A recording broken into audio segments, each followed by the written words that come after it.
Ah, ça fait du bien de rentrer à la maison. Ah, mais je dois avoir reçu un colis, moi.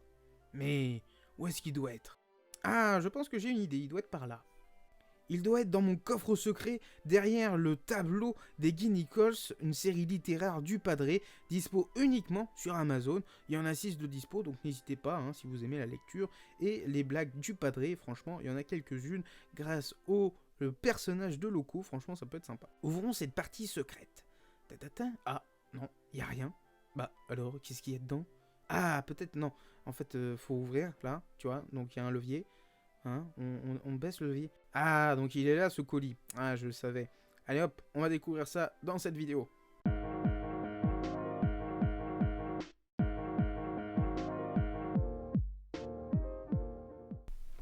Salut et bienvenue dans cette nouvelle vidéo, j'espère que vous allez bien. Alors oui, c'est une voix off qui vous parle, mais pourquoi? Eh bien tout simplement parce que durant ce tournage, j'ai eu un problème de micro. Voilà, tout simplement, le micro s'est mis à faire des grésillements totalement horribles à entendre. Et sur la longueur, eh ben c'est pas possible, à part d'aimer la torture. Allez, on va déballer tout ça, tac tac tac. On commence déjà. C'est pas faisable, donc j'ai décidé de vous refaire une voix off par-dessus cette vidéo. Vous le savez peut-être, mais dans la cabane de RMC Découverte, qu'ils m'ont construite avec les copains et la famille, je n'ai pas l'électricité, et pour mettre de l'éclairage, eh bien j'ai besoin d'une batterie, une batterie externe qui était destinée à un sac à dos. J'en ai parlé d'ailleurs dans une de mes stories sur Instagram, abonnez-vous à Insta, comme ça vous aurez des exclus. La batterie va mettre du temps à recharger, et je n'aurai pas le temps de retourner cette vidéo. En plus, je vous le dis honnêtement, il caille sa maman dehors, donc voilà, autant être au chaud et vous faire une petite voix off tranquillou, bien au chaud, avec un chocolat chaud que je n'ai pas dans la main.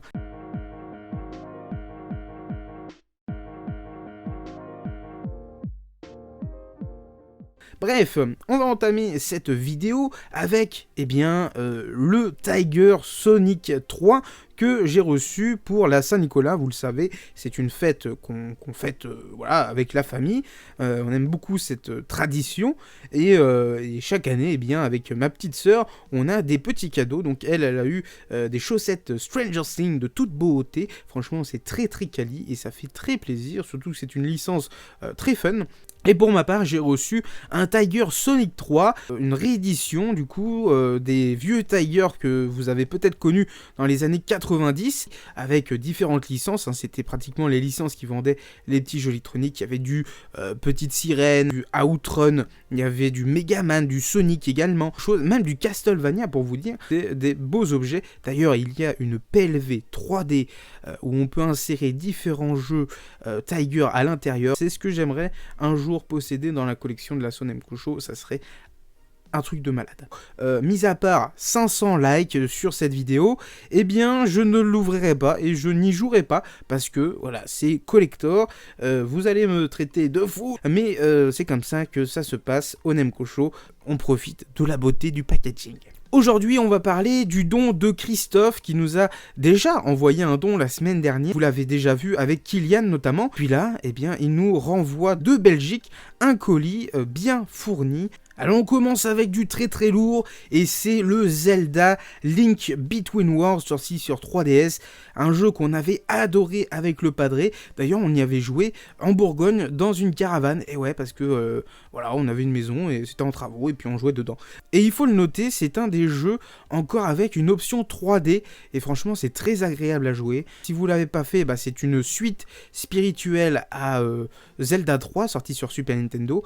C'est basé à peu près sur le même visuel et franchement c'est un super bon jeu. On continue avec Criminology, un jeu sur DS. Il faut résoudre des énigmes un peu à la manière des experts à Miami ou à San Andreas, enfin bref, vous avez compris le principe.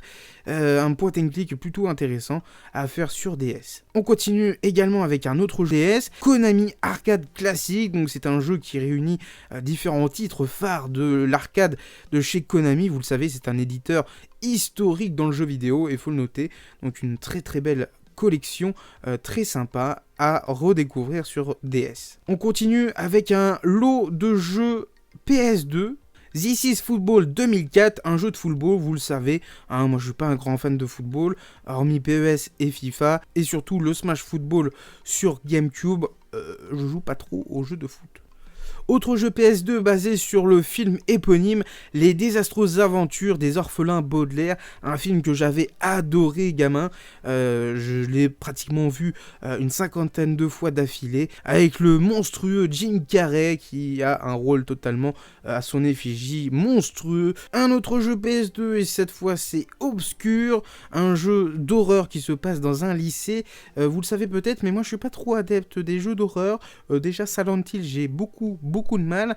Alors là, Obscure, ça a l'air totalement terrifiant. Final Fantasy Tactics en version essentielle, une édition ressortie par la suite par PlayStation pour les meilleures ventes. Voilà, c'était donc il y a une vingtaine de titres, 20-30 titres qui sont dans le même cas. Du jeu américain comme on aime, basé sur le baseball, donc MLB Live Show, donc c'est le 13 et le 2010. Voilà, des jeux de baseball bien classiques sur les consoles next-gen. Chaque année, on a le droit à une édition. Là, c'est des versions américaines, puisque c'est vendu essentiellement que là-bas. Donc, très sympa. Autre objet totalement neuf, c'est une manette PS2 noire, une DualShock du coup. Totalement neuve, hein, donc encore dans son blister, en excellent état. Franchement, c'est incroyable de recevoir des choses aussi précieuses que ça. Dans le lot PS3, j'avais oublié un gros titre, c'est le Tomb Raider en édition un peu plus collector. Je vous montre ça en détail, donc il y a un poster avec Lara Croft qui est pour moi la meilleure façon d'apprécier ce personnage, hein, parce que les éditions PlayStation et PS2 c'était un petit peu trop abusé à mon goût. Là on retrouve une Lara un peu plus humaine. On repasse du côté de Nintendo avec deux jeux Game Boy Advance. Le premier, c'est un jeu qu'il faut absolument faire sur GBA si vous adorez cette console portable. C'est le Seigneur des Anneaux qui était très bien réalisé pour l'époque, qui utilise la puissance de cette console. Et faut le noter, hein, c'est un très très bon jeu. Bon, j'ai jamais eu le temps de le faire, donc voilà, je vous dis ça parce que j'ai des bons retours. Autre jeu qu'on ne présente plus, c'est Metroid, avec cette édition Metroid Fusion, qui est tout de suite un très bon jeu, hein, voilà, dans la lignée de tout ce que fait Nintendo avec ses licences. D'ailleurs, il me semble que dans la collection, j'avais uniquement la boîte, donc ce jeu complétera cette boîte, ce qui est génial. Autre jeu que nous envoie Christophe de Belgique, eh bien c'est le Mario Kart Super Circuit en édition boîte. Voilà, une boîte complètement neuve, en excellent état avec notice et la cartouche qui est vraiment toute scintillante. C'est un jeu que moi j'avais énormément apprécié à l'époque quand j'avais, voilà, c'est ma première console, la GBA, avec Mario Kart Super Circuit et surtout le Wario Land 4 qui m'a fait mordre ma console à l'époque. Je tiens à le rappeler, mais bon, ça je le dis entre vous, hein, on va pas le crier sur les toits non plus.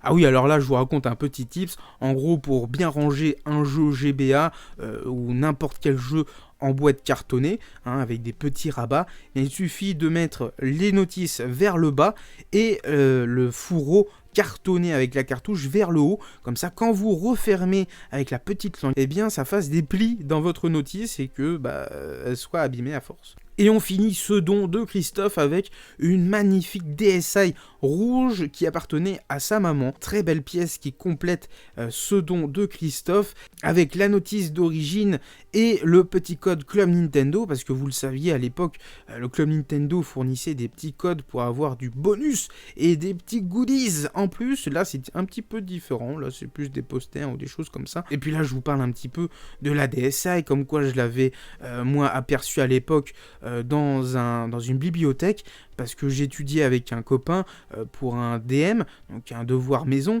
et puis là il y a un de ses potes qui était plus âgé, puis qui me présente la DSi, nouvelle console de Nintendo, puis moi je suis là, je dis bah non c'est un gros fake là, pourquoi Nintendo ferait une console comme ça avec accès à internet, avec un appareil photo, donc je vous raconte un petit peu ma vie, puis là je remarque un truc que je n'avais pas vu au premier déballage.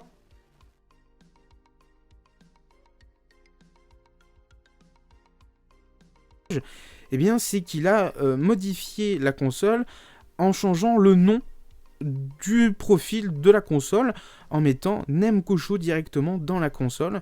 Et ça m'a vraiment touché. et franchement j'étais super ému qu'il ait cette attention, voilà, de remplacer le nom du compte de sa maman, du coup. Voilà, je suis vraiment touché, et ça m'a à la limite sorti les larmes, hein, je vous l'avoue, hein, vous voyez, je suis un petit peu ému dans la vidéo. Bon voilà, j'espère que cette vidéo vous aura plu, ce format un petit peu particulier de cette édition. Voilà, on essaye de faire au mieux, hein, au Nemco Show. Les aléas, ça existe, et puis là vous avez un bon exemple du micro qui tombe en panne pendant le tournage. Du coup, je suis un peu vénère, mais c'est pas grave, on trouve des solutions. Dans tous les cas, merci infiniment à Christophe pour son don. Merci infiniment pour tous les dons qu'on reçoit, hein, je le dis jamais assez. Dans un état complet, incomplet, en loose, voilà, peu importe, du moment que ça ne part pas à la poubelle et que ça puisse aider la collection de la Nemco Show et à promouvoir la passion qui m'anime chaque jour avec la famille et vous maintenant, eh bien ça me fait d'autant plus plaisir. Bon, on arrive bientôt aux 5K, donc 5000 abonnés, ça commence à faire. Franchement, merci infiniment. On arrive au but. On essaye de passer les 5K à la fin d'année. Donc n'hésitez pas à lâcher des petits pouces pour mettre en avant les vidéos et puis à vous abonner si ça n'est pas déjà le cas. Dans tous les cas, j'attends vos retours en commentaire. Merci d'être aussi présent chaque jour et je vous dis à très vite pour de prochaines vidéos. Des bisous!